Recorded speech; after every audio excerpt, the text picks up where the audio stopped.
When lockdown hit the UK a few years ago, I decided to start putting together image making tutorials for YouTube, mainly centered around lighting for cinematic looking video or photo.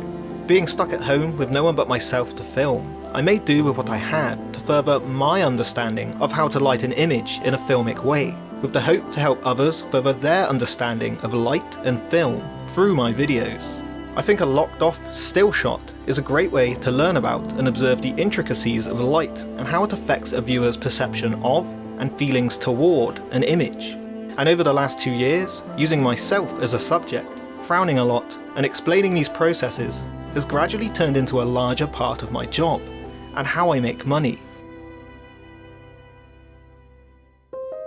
I'd been self-employed for a few years, mainly shooting local music videos as a one-man band, so I was constantly learning about filmmaking and lighting, and at the time, YouTube was just a place for me to make camera tests, little edits, and the occasional lighting tutorial. Around the time the UK went into lockdown, a lighting company called Godox sent me one of their new lights to make a YouTube video with, and considering I didn't have many views or subscribers at the time, I thought it was probably just a one-off. Since there wasn't much else to do during lockdown, I doubled down on making more filmmaking related videos and tutorials, mainly focused on lighting. A tutorial I made on a lighting technique was reposted to a few filmmaking blogs and managed to sneak its way into the YouTube algorithm, which gave me a pretty fast initial boost to my views and subscribers. Then YouTube put me on their trending page, which boosted everything further. I created a short color grading tutorial to sell on my website, alongside monetizing my channel, but even with this initial push, it didn't really make a huge amount of money. And it didn't last for too long either. Things calmed right back down over the next year. Now this might look like an extremely disappointing sight. You can see that steep initial growth in views and subscribers petered out over the last 2 years, but being placed on a trending page likely introduced a lot of artificial growth. And actually, I'm earning more money now from YouTube than I was back in 2020, and since I enjoy making these videos, I rarely look at these statistics anyway. Regardless of the subsequent slower channel growth, I've been constantly uploading over the past 2 years, and that's led to working with a few different lighting companies. Usually this involves, as expected, a lighting tutorial using a company's lighting fixture. Some of these partnerships are paid, some are simply in exchange for the product. It's a case-by-case basis, and generally depends on the light itself. If it will benefit me in the long term or save me some money, I'll make a video just for the light. But a lot of the time, I charge, and this is one way I make money from uploading to YouTube. I always try my best to make videos demonstrating an idea or technique that can be useful regardless of the product, whilst also pointing out why this specific product can be useful in a particular situation. This way, my channel helps lighting companies to advertise their gear, but at the same time, teaches techniques that can be used with many different lights or alternatives. It's a balance, but swayed more toward the ideas presented, and working this way also increases the potential longevity of my videos. You might not click on a review of an old product you're not going to buy, but you might if it teaches you something you can apply to your work at any point in time. Another thing that tends to happen as a YouTube channel grows are sponsorships and affiliate links. We all know about these, and they definitely can seem a bit annoying when they pop up, but they do help toward keeping a channel going, and I've implemented both into my videos. I think which particular affiliate links make more money depends on your particular channel and audience. I try to keep all of mine relevant in some way to film and image making. I like to mention most of these at the end of my videos, which probably isn't the best sales technique, but I'd rather keep interruptions in the main video as minimal as possible and make for a more fluid feeling piece of work. Sponsorships generally have an agreed set payment for a certain amount of integrations, usually around a minute in length. I've done a few of these with website builder Zyro, but I don't often get many of these, and the requests I do get are usually from companies that have nothing to do with the topics on my channel, so I'd rather just take the loss and not devalue my videos in any way. Over time, as I carried on uploading videos, I received a few comments on YouTube offering support for my channel through something like Patreon. So last year, I made a Patreon page where patrons can choose a tier to simply support the channel, or a higher tier to get extended, ad-free versions of all my YouTube uploads, and extra breakdowns on other videos I've shot. Often, I'll shoot multiple lighting setups for a YouTube video, with one of these specifically for Patreon. This way, I get to thank my patrons for their extra support, and it all helps to keep the YouTube videos going. And this is a great time to thank my current patrons for the support they give me.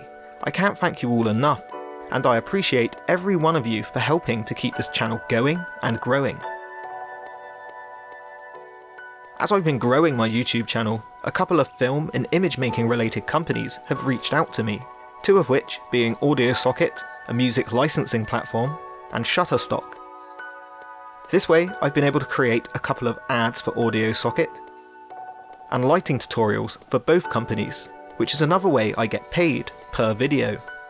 I make monthly videos for Shutterstock, who post it to their Shutterstock Tutorials YouTube page with an accompanying article I write for their blog.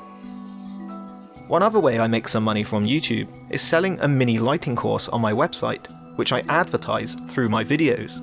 This gives me another avenue to earn a little in the background, and I have plans to make some more of these courses. So YouTube actually acts as a sort of base for making money, with branching avenues around it. From YouTube directly, I make a little from monetization. Then there's working with lighting brands, affiliate links, and the occasional sponsorship, Patreon support, working with filmmaking-related companies for their own YouTube channels and blogs, and selling things like courses through my website. These avenues of revenue are all consistent and congruous with the work I create for YouTube. And since I enjoy making images and breaking them down, I can offer something to others whilst practicing and improving on my own techniques. So it's a very satisfying job, and being able to flip a situation like being trapped inside during a pandemic and filming myself with some light setup into a way I can earn a living has also been a great process personally, making me more confident in myself and my ability to create. Now, I didn't want this video to turn into a big advert itself, but given the nature of what we're discussing so far, that's been a little unavoidable. So let's take a look at the actual technical process of filming yourself. Now, there's no point in sugarcoating the fact that filming yourself with any kind of precision can be a pain in the ass. Changing composition, positioning of lighting, and making sure your subject is in focus are all things we can adjust and learn intuitively when filming somebody else. But when it comes to filming yourself, it gets a little more complicated. So let's have a quick look at how I film myself and some of the tools I use to make this process as smooth as possible.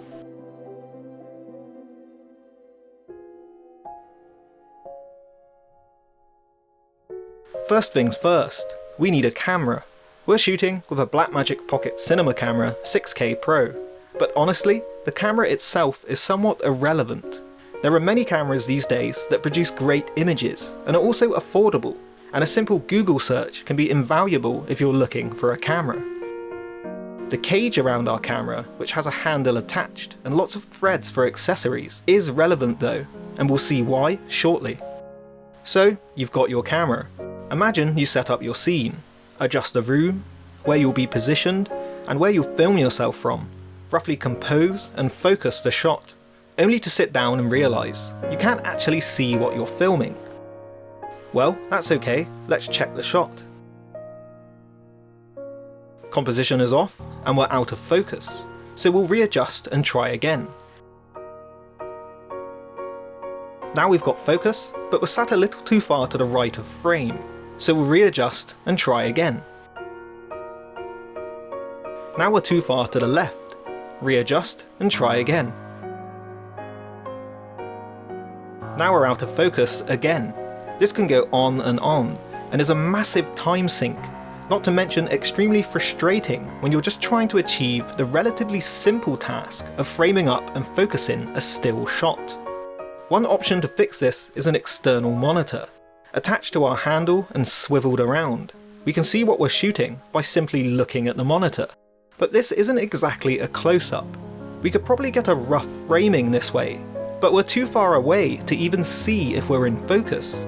So let's make further use of our cage and some of these threads and attach something that's going to be very useful to us. This is the Cine i2, a wireless video transmitter, and this particular transmitter sends a video signal straight to a mobile phone or tablet through Wi-Fi, which makes things pretty convenient when filming yourself, as now we can see exactly what we're capturing and ensure our composition and framing is how we want it. All well and good. Now we have a simple solution to monitor our image, but we can see our hand is in focus and not our face, so we've only half solved our problem, as we're still going to be jumping back and forth adjusting focus once again. To solve our focus issue, we grabbed a wireless follow focus, in this case the Nucleus Nano, but it needs to be attached to our camera with a 50mm rod.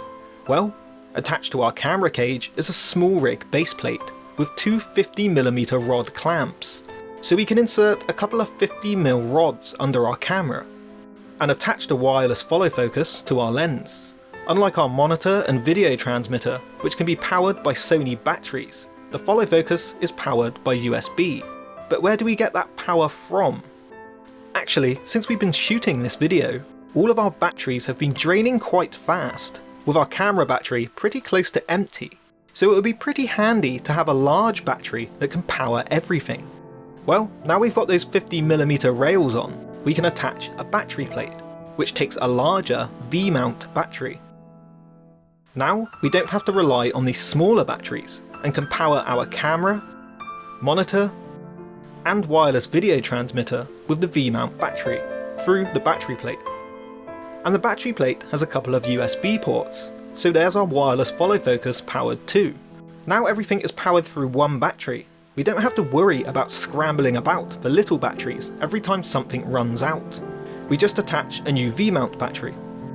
Now we've got our wireless focus powered, we can use the included focus wheel to adjust focus wirelessly. Now we can get our positioning and focus correct without being at our camera, using this combination of wireless video transmission and wireless follow focus. Let's set up some lighting. If you follow my channel, you'll know it's full of lighting tutorials, so if you'd like to learn more about lighting, have a browse through. One great thing about being able to monitor wirelessly is that we can constantly see our frame. So when we're introducing different elements of light into our scene, we can see exactly how they're appearing on camera as we go, so we can adjust as we need to, without too much back and forth. With our lighting set up, it's just a simple case of getting into our previous position and making sure we're in focus, which is now a relatively painless task with the tools we've added to our camera.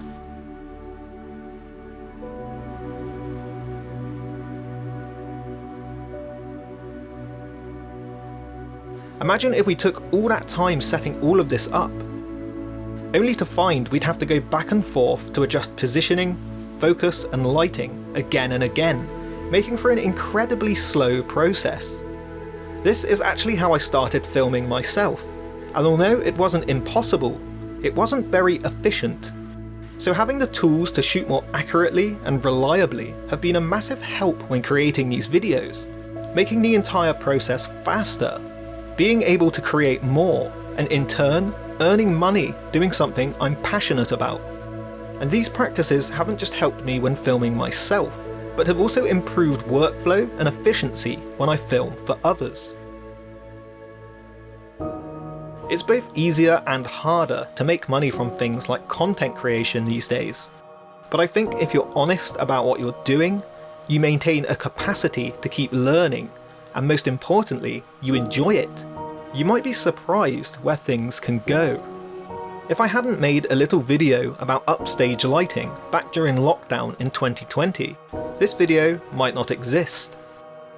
Support my channel on Patreon and get extra lighting and shoot breakdowns, along with early, ad-free and extended YouTube videos. I colour grade my work using Dehancer. Use my code ROBELLIS to get 10% off. Parts 1, 2, 4 and 5 of my Lighting with Colour mini course are on YouTube now, but you can also download it all with an exclusive Part 3 at my website. Or become a patron and stream the 46-minute tutorial in full. I use music from AudioSocket in my videos. Click my referral link in the video description and use the code ROBELLIS when you sign up for a free month of the best and most diverse range of stock music available.